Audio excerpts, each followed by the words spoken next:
Halo guys, kali ini kami dari kelompok 7 akan mempresentasikan tentang PSAK 19. Nah, kelompok ini terdiri dari saya, Ezra Farel, dan juga ada Gary, ada Ivana, ada Aldrin, dan terakhir ada Kesha. Perusahaan tentunya pasti punya aktivasi tidak berwujud yang digunakan untuk kegiatan operasional perusahaan.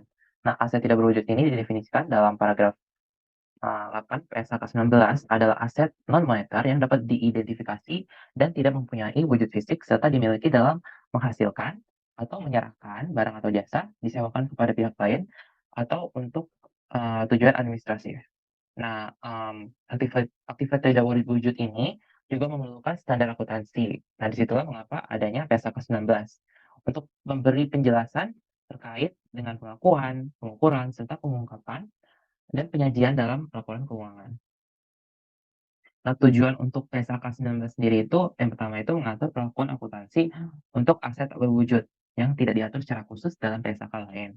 Dan kedua itu mensyaratkan entitas untuk mengakui aset tak berwujud jika dan hanya jika kriteria tertentu dipenuhi. Dan ketiga itu mengatur cara mengukur jumlah tercatat dari aset tak berwujud.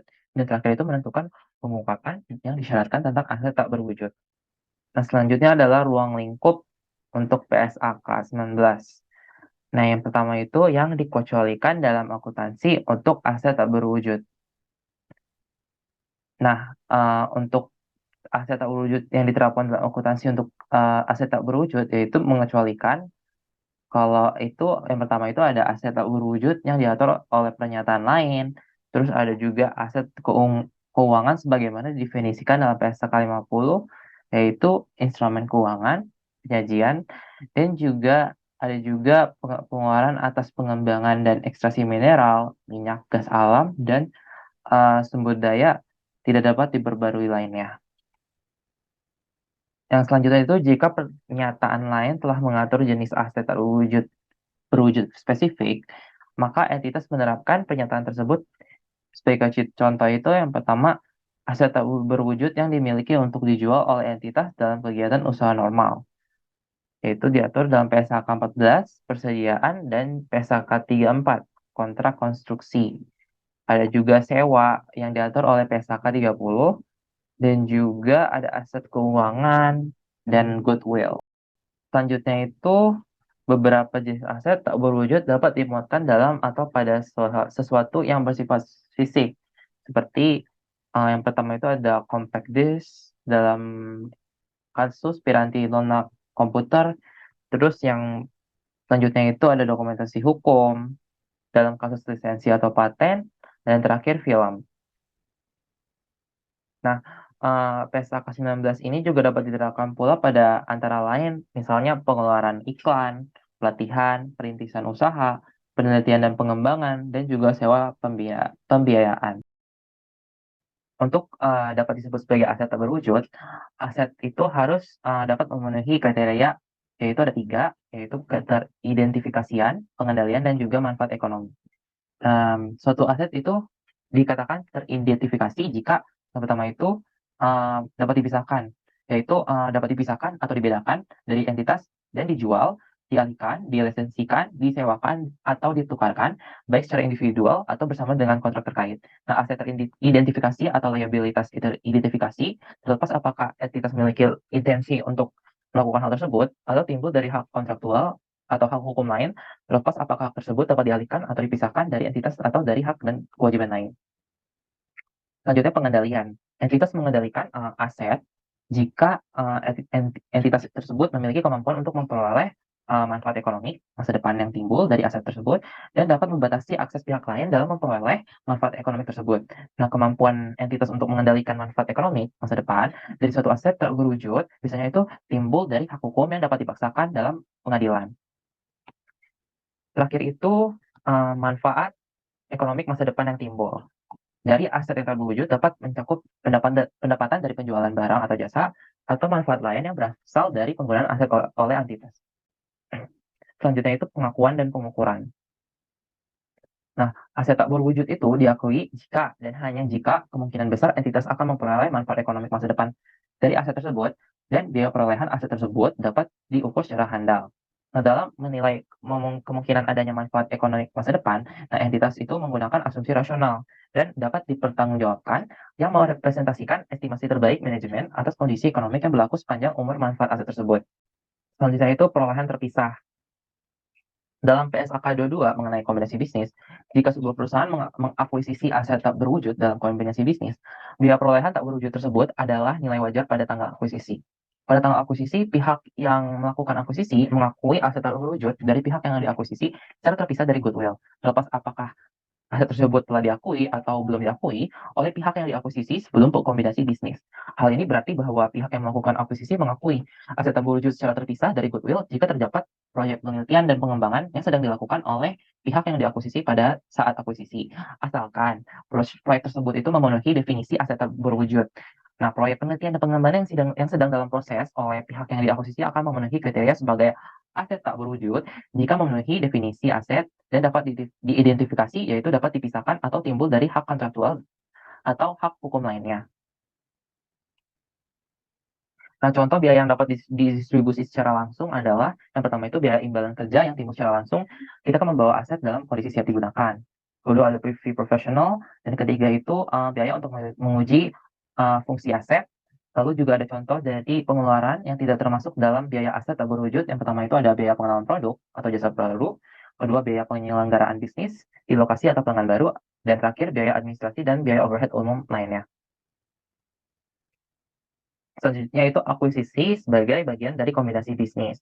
Nah, nilai wajar dari aset itu perolehan terpisah. Nah, harga yang dibayarkan oleh entitas untuk perolehan terpisah aset tak berwujud akan mencerminkan probabilitas manfaat ekonomi masa depan aset yang akan diperoleh entitas.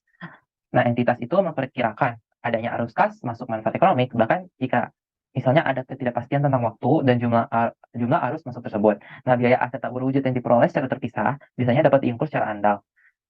Nah, biaya perolehan aset tak berwujud itu terdiri dari harga beli dan seluruh biaya yang dapat diatribusikan. Yang pertama itu kan harga beli, itu termasuk biaya biaya masuk dan pajak pembelian yang tidak dapat direstitusi setelah dikurangi diskon dan rabat. Terus yang kedua tadi itu seluruh biaya yang dapat diatribusikan secara langsung dalam mempersiapkan aset untuk digunakan sesuai dengan intensinya. Nah, contoh dari biaya yang dapat didistribusikan secara langsung itu yang pertama ada biaya imbalan kerja yang timbul secara langsung ketika membawa aset dalam kondisi siap digunakan. Kedua itu ada fee profesional yang muncul secara langsung untuk membawa aset pada kondisi siap digunakan. Dan ketiga itu biaya untuk menguji apakah aset tersebut dapat berfungsi dengan baik. Dan selanjutnya ada contoh dari pengeluaran yang tidak termasuk biaya aset tak berwujud, yaitu pertama itu biaya pengenalan produk atau jasa baru, kedua biaya penyelenggaraan bisnis di lokasi atau pelanggan baru, dan ketiga itu biaya administrasi dan biaya overhead umum lainnya. Selanjutnya itu akuisisi sebagai bagian dari kombinasi bisnis. Nah, nilai wajar dari aset tak berwujud akan mencerminkan perakiraan pelaku pasar pada tanggal akuisisi tentang probabilitas bahwa manfaat ekonomi masa depan yang diperkirakan dari aset tersebut akan mengalir ke entitas. Jadi kalau dalam PSAK 22 mengenai kombinasi bisnis, jika sebuah perusahaan mengakuisisi aset tak berwujud dalam kombinasi bisnis, nah biaya perolehan aset tak berwujud tersebut adalah nilai wajar aset pada tanggal akuisisi. Pada tanggal akuisisi, pihak yang melakukan akuisisi mengakui aset tak berwujud dari pihak yang diakuisisi secara terpisah dari goodwill. Terlepas dari apakah aset tersebut telah diakui atau belum diakui oleh pihak yang diakuisisi sebelum kombinasi bisnis. Nah, hal ini berarti bahwa pihak yang melakukan akuisisi mengakui aset tak berwujud secara terpisah dari goodwill. Jika terdapat proyek penelitian dan pengembangan yang sedang dilakukan oleh pihak yang diakuisisi pada saat akuisisi, asalkan proyek tersebut itu memenuhi definisi aset tak berwujud. Nah, proyek penelitian dan pengembangan yang sedang dalam proses oleh pihak yang diakuisisi akan memenuhi kriteria sebagai aset tak berwujud jika memenuhi definisi aset dan dapat diidentifikasi, yaitu dapat dipisahkan atau timbul dari hak kontraktual dan atau hak hukum lainnya. Presentasi saya akan dilanjutkan oleh Audrey. Terima kasih. Baik, Eza, terima kasih atas pemaparannya. Nah, teman-teman tadi sudah dijelaskan mengenai akuisisi sebagai bagian dari kombinasi bisnis. Nah, sekarang di slide ini kita akan ditujukan mengenai aset tak berwujud yang diperoleh dalam kombinasi bisnis. Oke, teman-teman, jadi dalam PSAK 19, jika aset tak berwujud diperoleh dari kombinasi bisnis, maka tersedia informasi yang memadai untuk mengukur nilai wajar aset secara andal. Jadi, aset tak berwujud yang diperoleh dari kombinasi bisnis mungkin dapat dipisahkan teman-teman. Namun, hanya dapat dipisahkan bersama dengan kontrak terkait aset atau liabilitas yang dapat teridentifikasi. So, dalam hal ini, pihak yang memperoleh aset tuh dapat mengakui kelompok aset tak berwujud komplementer sebagai aset tunggal sepanjang setiap aset secara individu yang memiliki umur manfaat yang serupa. Nah, sekarang kita berbicara mengenai pengeluaran selanjutnya atas proyek penelitian dan pengembangan yang sedang dalam proses. Ini kita asumsi kalau kita sedang melaksanakan proyek penelitian dan pengembangan. Jadi kita bisa lihat dapat ditujukan sebagai dua proses. Nah, di sini yang pertama pengeluaran penelitian dan pengembangan. Jadi dalam suatu penelitian yang pasti ada pengeluaran ya teman-teman ya. Nah, sekarang terkait dengan proyek penelitian dan pengembangan yang sedang dalam proses, nah, ini dapat diperoleh secara terpisah atau dalam kombinasi bisnis nih, diakui sebagai aset tak berwujud dan terjadi setelah akuisisi proyek tersebut. So, dari pengeluaran selanjutnya juga atas proyek penelitian ini berbicara mengenai proses, teman-teman. Jadi, proses yang diperoleh terpisah atau dari kombinasi bisnis, nah proyek ini tersebut diakui sebagai aset tak berwujud juga, teman-teman. Nah, seperti yang saya bilang tadi, sekarang proses pengeluaran selanjutnya itu dapat diakui sebagai beban, teman-teman. Jika tidak memenuhi kriteria pengakuan, maka ditambahkan pada jumlah tercatat proyek penelitian atau proyek pengembangan dalam proses yang diperoleh. Next, kita terdapat akuisisi melalui hibah pemerintah. Nah, ini simpel aja, teman-teman. Jadi, dalam beberapa kasus, aset tak berwujud dapat diperoleh dengan cuma-cuma, teman-teman. Atau bisa dikatakan, ya dapat diperoleh dengan gratis, gitu kan ya. Atau dengan nilai nominal, bisa saja, atau juga melalui hibah pemerintah. Entitas yang dapat mengakui hibah pemerintah tersebut, yang dapat dikatakan sebesar nilai wajar atau nilai nominal bantuan, yang ditambah pengeluaran tambahan yang berhubungan langsung dengan penyiapan aset tersebut.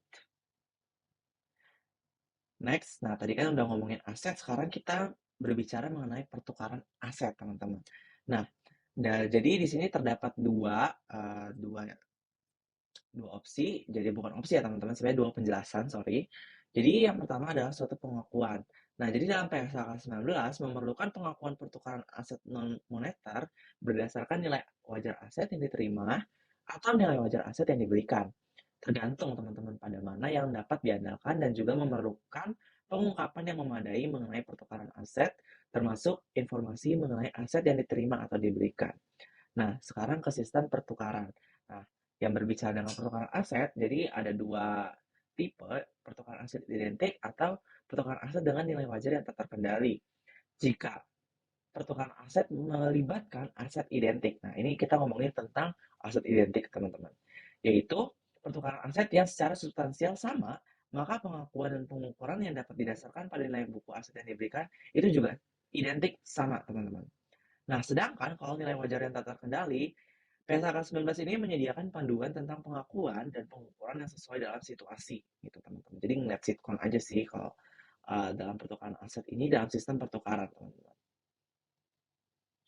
Next, goodwill yang dihasilkan secara internal. Nah, ini sebenarnya cukup simple aja sih teman-teman, seperti yang akuisisi melalui hibah pemerintah. Jadi dalam goodwill yang dihasilkan secara internal ini, goodwill yang dihasilkan secara internal tidak boleh diakui sebagai aset tak berwujud. Mengapa? Karena goodwill tersebut bukan merupakan suatu sumber daya teridentifikasi yang tidak dapat dipisahkan dan tidak timbul dan kontrak atau hak ilegal. Hak legal, teman-teman. Jadi, hal tersebut yang dikendalikan oleh entitas dan bisa diukur secara andal menurut biaya perolehannya. Oke, sekarang aset tak berwujud yang dihasilkan secara internal. Biaya untuk menghasilkan aset tak berwujud tidak dapat dibedakan dengan biaya untuk memelihara atau meningkatkan goodwill yang dihasilkan secara internal atau biaya menjalankan operasi sehari-hari yang prosesnya terdapat beberapa tahap nih teman-teman. Nah, seperti yang aku bilang, kalau misalnya kita tuh asumsi kita sedang melakukan suatu penelitian atau suatu pengembangan, teman-teman. Nah, jadi ini suatu contoh kalau misalnya dalam dua tahap ini adalah suatu tahap yang krusial, teman-teman. Jadi, hal tersebut dapat juga mencakup dari kedua tahap tersebut, teman-teman. Oke? Oke, selanjutnya sekarang akan dijelaskan oleh rekan saya, Ivana. Terima kasih. Oke, selanjutnya akan dijelaskan oleh saya, Ivana Teresia, dengan NIM 2021-50296. PSAK 19 ini aset tak berwujud yang dihasilkan secara internal. entitas tidak mengakui aset tak berwujud yang timbul dari penelitian. Pengeluaran untuk penelitian diakui sebagai beban pada saat terjadinya. Dalam tahap penelitian proyek internal, entitas tidak dapat menunjukkan bahwa aset tak berwujud yang ada akan memberikan kemungkinan besar manfaat ekonomis atau ekonomik di masa depan. Nah, aset tak berwujud yang dihasilkan secara internal itu ada 6.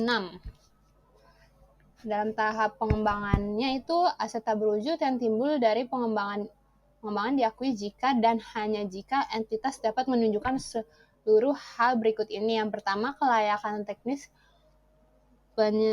penyelesaian aset tak berwujud tersebut sehingga aset tersebut dapat digunakan atau dijual. Yang kedua, entitas untuk menyelesaikan aset tak berwujud tersebut dan menggunakannya atau menjualnya. Yang ketiga, kemampuan untuk menggunakan atau menjual aset tak terwujud tersebut. Yang keempat, bagaimana aset tak terwujud akan menghasilkan kemungkinan besar manfaat ekonomik masa depan.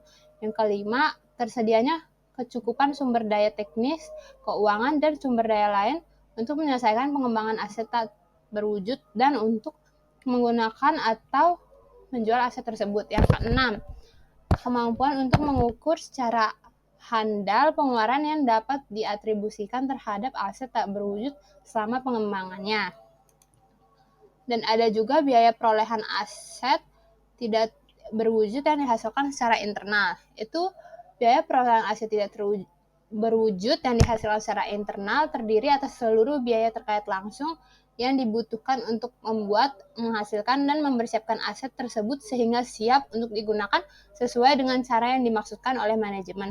Contoh-contoh dari biaya yang dapat diatribusikan adalah yang pertama, biaya bahan baku dan jasa yang digunakan atau dikonsumsi dalam menghasilkan aset tidak berwujud. Maksudnya, biaya perolehan imbalan kerja itu di dalamnya seperti yang diungkapkan dalam PSAK 24 imbalan kerja yang timbul dalam menghasilkan aset tidak berwujud tersebut. Biaya untuk mendaftarkan hak legal. Yang kedua, amortisasi paten dan lisensi yang digunakan untuk menghasilkan aset tidak terwujud tersebut. Dan berikut yang tidak termasuk dalam komponen biaya aset tidak terwujud yang dihasilkan secara internal. Yang pertama, biaya penjualan, biaya administrasi, dan biaya overhead umum lainnya. Yang kedua, inefisiensi yang teridentifikasi dan kerugian operasi awal yang muncul sebelum aset memenuhi kinerja yang direncanakan. Yang ketiga, pengeluaran untuk pelatihan karyawan yang mengoperasikan aset. Nah, ada juga pengakuan beban. Pengeluaran untuk aset tidak berwujud harus diakui sebagai beban pada saat terjadinya kecuali pertama itu pengeluaran itu merupakan bagian dari biaya perolehan aset tidak berwujud yang memenuhi kriteria pengakuan. Yang kedua, pos tersebut diperoleh melalui suatu kombinasi bisnis yang berbentuk akuisisi dan tidak dapat diakui sebagai aset tidak berwujud. Apabila demikian halnya, maka pengeluaran tersebut merupakan bagian dari goodwill pada tanggal akuisisi. Contoh lain dari pengeluaran yang diakui sebagai beban saat terjadinya adalah yang pertama itu pengeluaran untuk kegiatan perintisan, yang kedua pengeluaran untuk kegiatan pelatihan, yang ketiga pengeluaran untuk kegiatan iklan dan promosi, dan yang keempat pengeluaran dalam rangka relokasi dan reorganisasi sebagian atau seluruh entitas. Nah, setelah pengakuan itu ada 2, model revaluasi dan model biaya. Rumusnya model revaluasi itu ada nilai wajar dikurang akumulasi amortisasi dikurang akumulasi kerugian penurunan nilai. Dan model biaya menggunakan rumus biaya perolehan dikurang akumulasi amortisasi dikurang akumulasi kerugian penurunan nilai. Nah, selanjutnya akan dilanjutkan oleh teman saya. Sekian dari saya, terima kasih. Selanjutnya ada masa manfaat, dan sebuah entitas harus menilai apakah masa manfaat suatu aset tidak berwujud, terbatas atau tidak terbatas. Dan jika terbatas, jangka waktu atau jumlah produksi atau jumlah unit serupa yang dihasilkan selama masa manfaat suatu aset tidak berwujud diakui entitas dan diamortisasi. Dan selanjutnya memiliki masa manfaat tak terbatas jika berdasarkan analisis dari seluruh faktor relevan, tidak ada batas yang terlihat pada saat ini atau periode yang mana saat aset diharapkan menghasilkan arus neto bagi entitas akuntansi untuk aset tidak berwujud dan didasarkan pada usia manfaatnya. Dan suatu aset tidak berwujud dengan masa manfaat terbatas diamortisasi dan aset tidak berwujud dengan masa manfaat tak terbatas tidak diamortisasi. Dan yang ketiga adalah tak terbatas berbeda dengan tak terhingga. Masa manfaat suatu aset tidak berwujud adalah tak terbatas tergantung dari rencana pengeluaran masa depan yang dibutuhkan untuk merawat aset pada standar kinerjanya. Selanjutnya ada aset tak berwujud dengan umur manfaat terbatas. Dan melalui periode amortisasi dan metode amortisasi.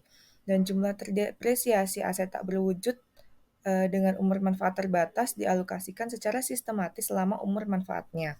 Amortisasi ini harus dimulai ketika aset tersedia untuk digunakan, yaitu ketika aset berada pada lokasi dan dalam kondisi untuk beroperasi, sesuai dengan cara yang diintensikan oleh manajemen. Dan berbagai metode diamortisasi dengan dapat digunakan untuk mengalokasikan jumlah terdepresiasi aset atas dasar sistematis selama umur manfaatnya. Metode amortisasi yang dapat digunakan yaitu metode garis lurus, metode saldo menurun, dan metode unit produksi. Dan metode yang digunakan dipilih berdasarkan pada pola konsumsi manfaat ekonomi masa depan yang diperkirakan dan diterapkan secara konsisten dari periode ke periode kecuali terdapat perubahan dalam pola konsumsi tersebut. Dan amortisasi ini biasanya diakui dalam laba rugi, akan tetapi terkadang manfaat ekonomi yang terkandung dalam aset terserap dalam menghasilkan aset lain. Dalam hal demikian, beban amortisasi merupakan bagian dari biaya perolehan aset lain tersebut dan termasuk dalam jumlah tercatatnya. Dan contohnya adalah amortisasi aset tak berwujud yang digunakan dalam proses produksi dimasukkan ke dalam jumlah tercatat persediaan. Selanjutnya, masih aset tak berwujud dengan umur manfaat terbatas dengan nilai residu atau nilai sisa. Dan nilai residu aset tak berwujud dengan umur manfaat terbatas diasumsikan dengan 0, kecuali ada komitmen dari pihak ketiga untuk membeli aset tak berwujud tersebut pada akhir umur manfaatnya. Atau ada pasar aktif sebagaimana didefinisikan dalam PSAK 68 pengukuran nilai wajar. Untuk aset tak berwujud tersebut dan nilai residu aset tak berwujud dapat ditentukan dengan mengacu pada harga yang berlaku di pasar tersebut. Dan juga terdapat kemungkinan besar bahwa pasar akan tetap tersedia sampai akhir umur manfaat aset tersebut. Nilai yang dapat diamortisasi atas suatu aset dengan umur manfaat terbatas ditentukan setelah dikurangi nilai residunya. Nilai residu yang tidak sama dengan 0 memberikan implikasi bahwa entitas memperkirakan untuk melepaskan aset tak berwujud tersebut sebelum umur ekonomiknya berakhir. Dan estimasi nilai residu aset tak berwujud ini didasarkan pada jumlah terpulihkan dari pelepasan dengan menggunakan harga yang berlaku pada tanggal estimasi penjualan untuk aset tak berwujud serupa yang telah mencapai akhir umur manfaat dan telah beroperasi sesuai dengan kondisi serupa dengan aset tak berwujud yang akan digunakan. Selanjutnya adalah periode amortisasi dan metode amortisasi aset tak berwujud dengan umur manfaat terbatas ditelaah setidaknya setiap akhir tahun buku. Seiring berjalannya waktu, pola manfaat ekonomik masa depan yang diperkirakan mengalir ke entitas dari aset tak berwujud dapat berubah. Contohnya adalah dapat timbul indikasi bahwa metode amortisasi saldo menurun ternyata lebih tepat jika dibandingkan dengan metode garis lurus. Selanjutnya adalah aset tak berwujud dengan umur manfaat tidak terbatas. Suatu aset tak berwujud dengan umur manfaat tidak terbatas tidak dapat diamortisasi. Dan sesuai dengan PSAK 48 penurunan nilai aset, entitas disyaratkan untuk menguji aset tak berwujud dengan umur manfaat tidak terbatas untuk penurunan nilai dengan membandingkan jumlah terpulihkan dengan jumlah tercatatnya yaitu setiap tahun dan kapanpun terdapat indikasi bahwa aset tak berwujud mengalami penurunan nilai. Dan selanjutnya adalah penilaian umur manfaat. Dan umur manfaat aset tak berwujud yang tidak diamortisasi ditelaah di setiap periode untuk menentukan apakah peristiwa dan keadaan dapat terus mendukung penilaian bahwa umur manfaat tetap tidak terbatas atau tidak. Jika tidak, maka perubahan umur manfaat yang muncul dari tidak terbatas menjadi terbatas diberlakukan sebagai perubahan estimasi akuntansi sesuai dengan PSAK 25 Kebijakan Akuntansi Perubahan Estimasi Akuntansi dan Kesalahan. Untuk slide selanjutnya akan dijelaskan oleh rekan saya. Terima kasih. Terima kasih. Sekarang kita akan melanjut ke dalam aset tak berwujud yang akan dihentikan pengakuannya jika kalau aset itu dilepas dan ketika tidak terdapat lagi manfaat ekonomi diharapkan dari penggunaan atau perlepasannya. Berarti itu sudah tidak ada fair value lagi. Setelahnya, kita akan masuk ke keuntungan dan kerugian yang diakui dalam laba rugi ketika aset tersebut dihentikan pengakuannya, kecuali sewa mensyaratkan sebaliknya dalam jual dan sewa balik. Nah, keuntungan tidak diakui sebagai pendapatan. Pelepasan aset tak berwujud dapat dilakukan dengan berbagai cara. Misalnya, melalui penjualan, sewa pembiayaan, atau disumbangkan.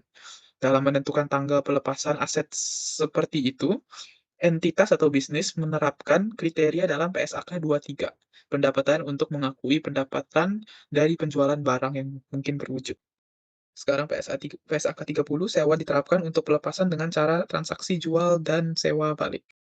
Selanjutnya, masih sama dengan topik keuntungan dan kerugian, sesuai dengan prinsip pengakuan yang kita sudah diskusi, jika entitas atau bisnis mengakui biaya penggantian sebagian dari aset tak berwujud ke dalam jumlah tercatat aset tak berwujudnya, maka entitas juga menghentikan pengakuan jumlah tercatat dari bagian yang diganti. Jika tidak praktis bagi entitasnya, maka mereka akan menentukan nilai wajar bagian aset yang tak berwujud itu yang diganti tersebut.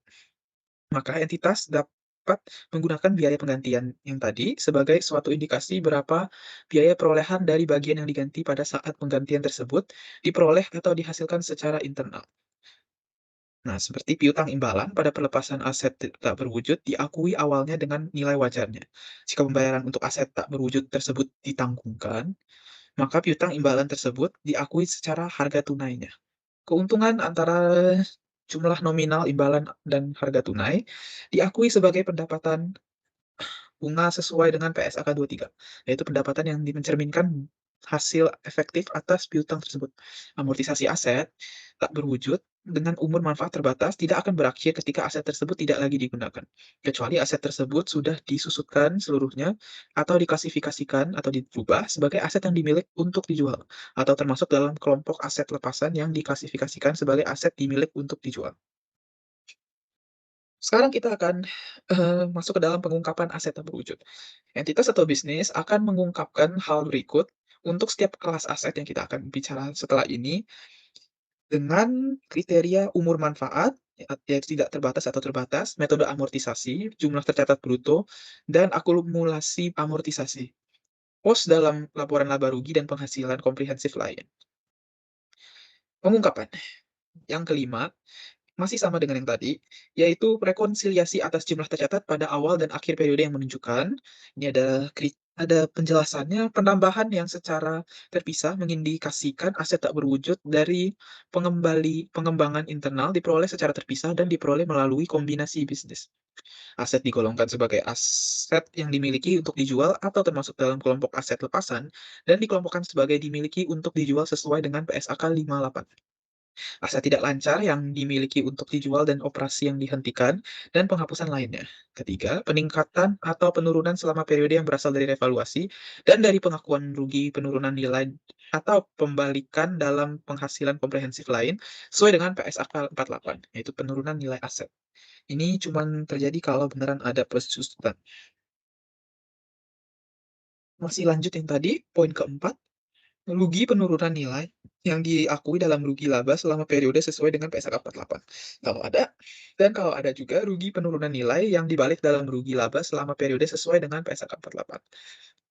Dan setiap amortisasi yang diakui selama periode, selisih kurs neto yang timbul dari nilai penjabaran laporan keuangan ke mata uang penyajian. dan penjabaran operasi luar negeri ke mata uang penyajian yang digunakan entitas. Dan pengungkapan juga harus mengungkap perubahan lain pada jumlah tercatat saat aset tersebut yang mengganti selama periode. Sekarang kita akan berbicara tentang kelas aset tak berwujud. Ada beberapa tipe, yaitu salah satu yang paling terkenal adalah nama merek, tapi juga bisa ke kepala surat kabar dan judul publisitas, piranti lunak komputer, lisensi dan waralaba, hak cipta, paten, atau kekayaan intelektual yang lainnya, resep formula, model, desain, dan purwaralaba, serta aset tak berwujud dalam pengembangan. Sekarang pengungkapan aset tak berwujud yang menggunakan model revaluasi setelah pengakuan awal. Jadi kita tahu kan ada pengakuan awal. Setelah itu, untuk revaluasi entitas harus mengungkapkan hal-hal tersebut. Kelas aset yang tak berwujud, yaitu kita harus tahu tanggal efektif revaluasi, jumlah tercatat aset tak berwujud yang direvaluasi, jumlah tercatat yang akan diakui bila aset tak berwujud, diukur dengan model biaya setelah pengakuan awal. Jumlah surplus revaluasi aset tak berwujud pada awal dan akhir periode, mengungkapkan perubahan selama periode dan pembatasan apapun dalam pendistribusian saldo, surplus kepada pemegang saham. Pengeluaran dan penelitian dan pengembangan. Entitas mengungkapkan nilai gabungan dari pengeluaran, penelitian, dan pengembangan yang diakui sebagai beban selama periode. Sekarang ada beberapa informasi lain, yaitu beberapa deskripsi untuk entitas yang dianjurkan untuk mengungkap. Dianjurkan, bukan dipaksa. Deskripsi mengenai aset tak berwujud yang telah diamortisasi seluruhnya namun masih bisa digunakan. Langsung dia juga harus mengungkapkan, nggak harus ada dianjurkan untuk mengungkap deskripsi mengenai aset tak berwujud signifikan yang dikendalikan entitas atau bisnis, namun tidak diakui sebagai aset karena tidak memenuhi kriteria pengakuan dalam pernyataan ini. Atau karena aset tersebut diperoleh atau dihasilkan sebelum PSAK 19, aset tak berwujud diperlakukan. Sekarang tanggal efektif dan ketentuan transisi. Entitas menerapkan PSAK 19. Entitas merupakan PSAK 19 aset tak berwujud secara prospektif untuk periode tahun buku yang dimulai pada atau setelah tanggal 1 Januari 2011, yaitu keluarnya PSAK 19 ini. Dan entitas tidak menyesuaikan jumlah tercatat aset tak berwujud itu yang diakui pada tanggal tersebut, tetapi pada tanggal tersebut entitas menilai kembali umur manfaat aset tak berwujud. Sekarang pertukaran aset serupa, jika aset diukur sebelum tanggal efektif berdasarkan jumlah tercatat aset yang diserahkan, maka entitas tidak perlu menyajikan kembali jumlah tercatat aset tersebut untuk mencerminkan nilai wajar aset tersebut pada tanggal perolehan. Itu semua dari presentasi kita. Terima kasih sudah mendengar.